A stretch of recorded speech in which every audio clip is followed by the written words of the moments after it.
My brother Dan and I have wanted to go to Africa since we were kids, and we almost didn't make it. But back in April of 2024, we finally arrived there, and Africa was better than we could have imagined.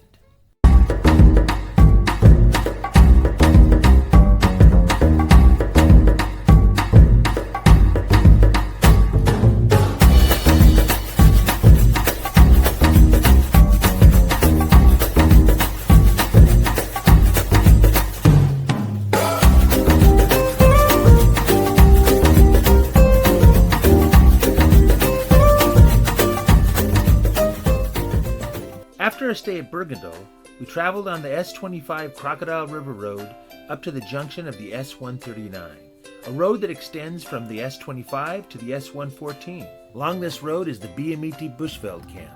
It wasn't our first camp, but it was our first bush camp. These are Kruger rest camps that are even more secluded and have their own private roads. And this is Biyamiti's road, the S139.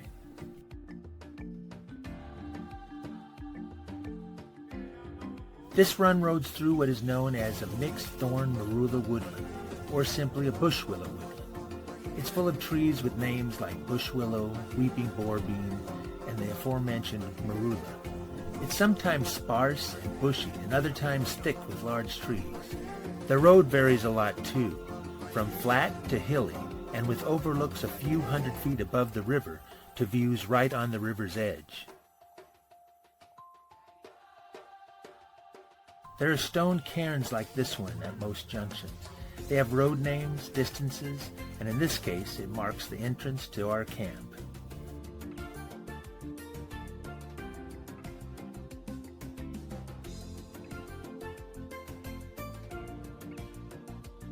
Biyamiti is a peaceful camp, even in the busy season, but we are here in May, their late fall, so it was even more tranquil. And here we are, with our first game sighting on this road, a leopard tortoise, and right at the front gate.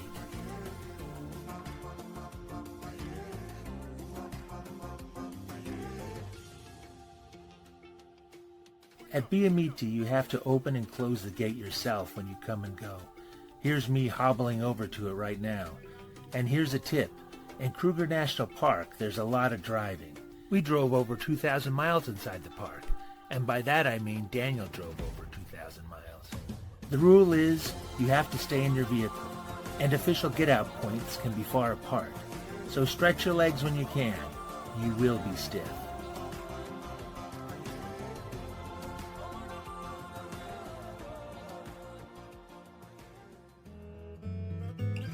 When you first arrive, you register at the reception office and pick up the keys for your accommodation. Here you can also arrange ranger-guided game drives and bushwalks, get information, or get problem solved.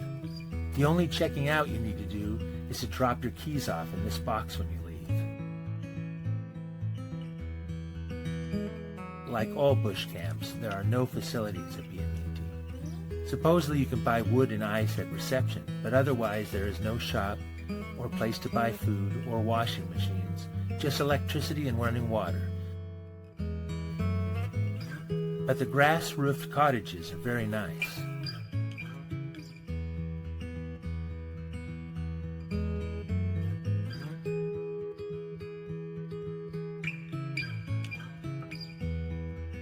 We had cottage number 8. It had a view, outdoor kitchen, a bedroom, fan and air conditioning, bathroom with shower and toilet, and that lounge with the couch beds. Be sure to keep all your doors shut to protect you from troublemaking monkeys and bats that love the high ceilings. We learned that last lesson ourselves. Down towards the river are benches where you can relax and watch for animals.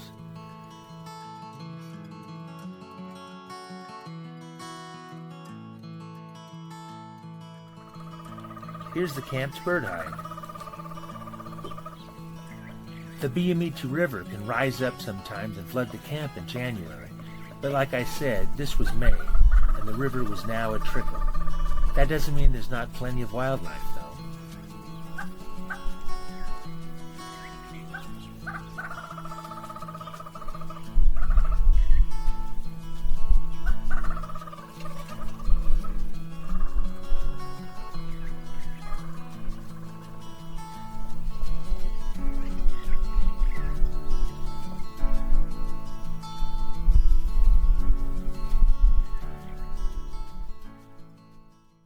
Now let's see what we can find on the road. Other than the camp itself, there are no toilets on the S-139. From its western end, you can make your way to Asphalt Picnic Spot, but that's 15 more kilometers, so keep that in mind. Now open the gate again. The gates are closed at all times now because lions were found drinking at the reception pond a few times. So yeah, a good policy.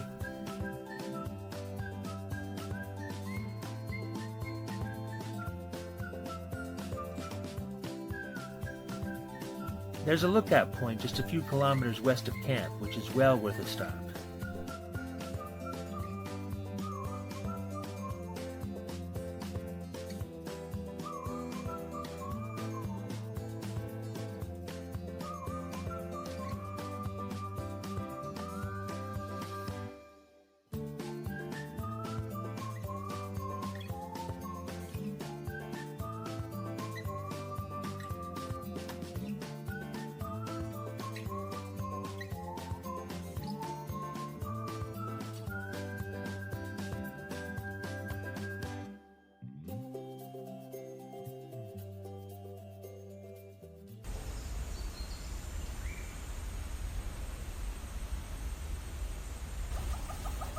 One of the few get-out points in the park.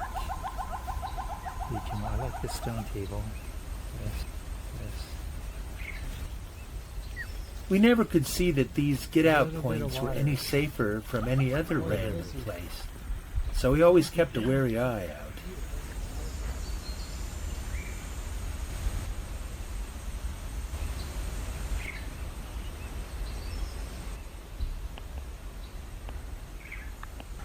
Be sure to bring your binoculars. You never know what will be hiding in plain sight.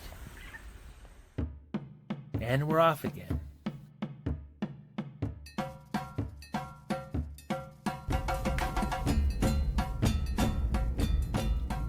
We were very lucky and ran across a pack of wild dogs. They seemed like an average pet, but we saw them hunt. They were stunningly fast from a dead stop, and the whole pack seemed well organized. They're on patrol. A wild dog's top speed is over 40 miles per hour, but they follow at a lower sustained speed over long distances, tiring their victims out. Like hyenas, wild dogs bleed their prey to death. There are less than 400 wild dogs in all of Kruger National Park, and the park is the size of Israel, so we were very lucky to run into them. Having said that, the Biyamiti Road is a good place to look for wild dogs.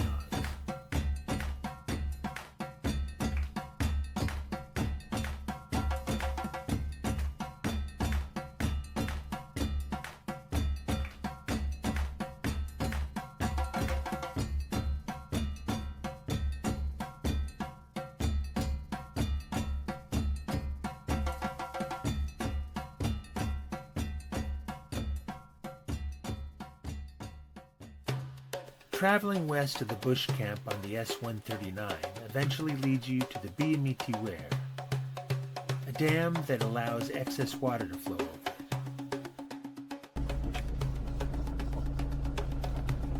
it. It's interesting, they have it's permanent concrete, but they have different levels.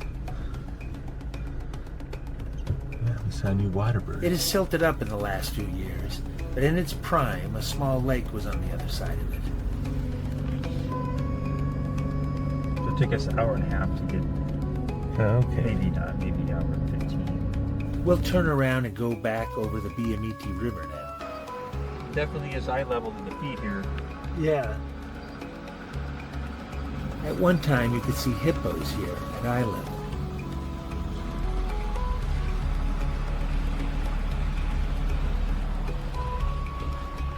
There's some water flowing. Tiny. Even without the lake, there's still plenty of wildlife attracted to this area.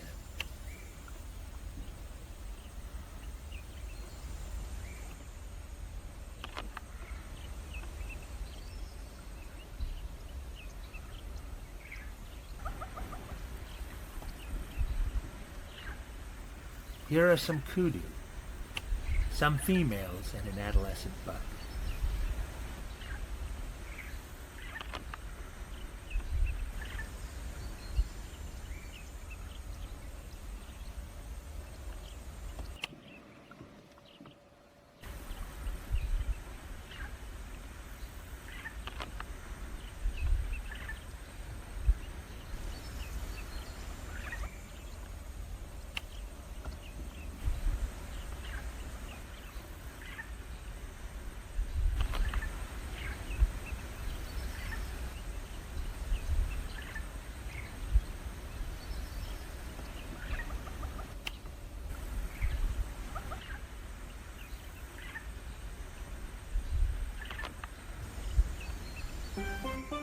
Now we'll head back to the camp, but that doesn't mean an end to animal sightings, even though it's later in the day. There's always surprises on the Biyamiti Road, like these battling giraffe we ran into.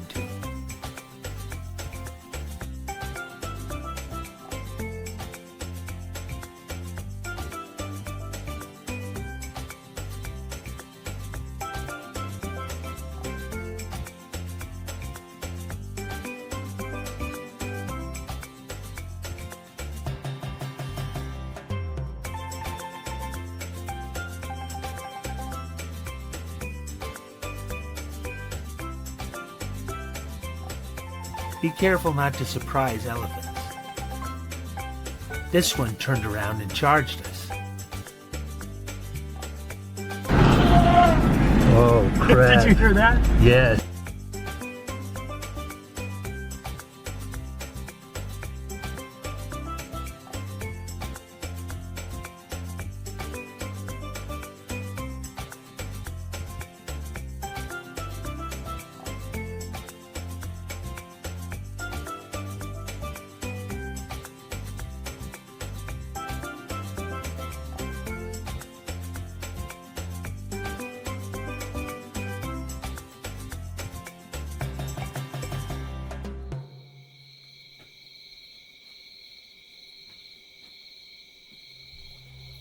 We booked the evening game drive, which left the camp at around 4:30 and returned after dark. Simon the ranger was our driver and guide. We were also joined by a bird enthusiast and his daughter.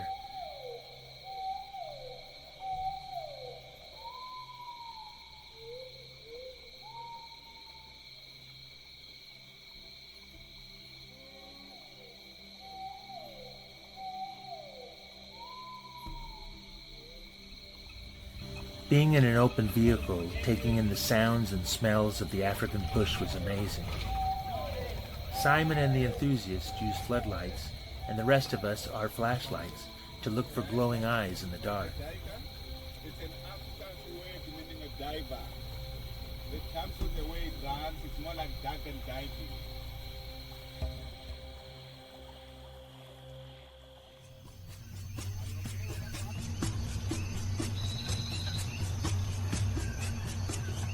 Then Simon found us these honey badgers on the road.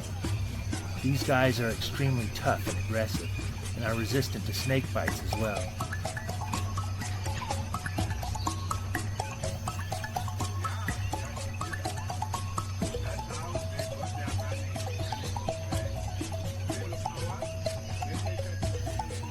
Eventually, we were on our way down to the weir again, which had a whole different atmosphere at night.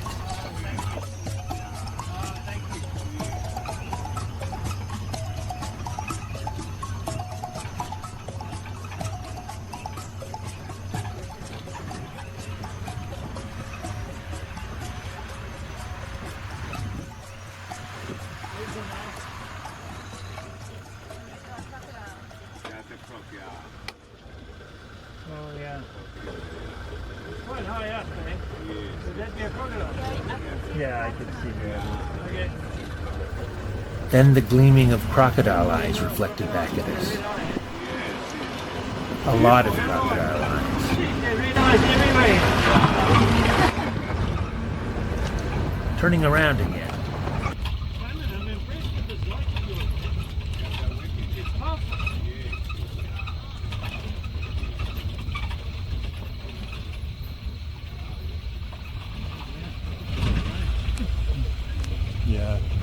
gosh, all over the place. Look at him. Yeah. Now there's an answer to the question about crocodiles. Yeah. Oh yeah, everywhere.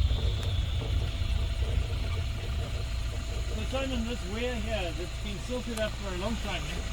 Yeah, I would say switch off the lights. There's a firefly. Yes. Can you see the fireflies, guys? Oh yes. Yeah. You see a lot, even in front here. Can you see in front? Yeah. Fireflies were all around us, and they were spectacular. But I was thinking about all those crocodiles in the dark.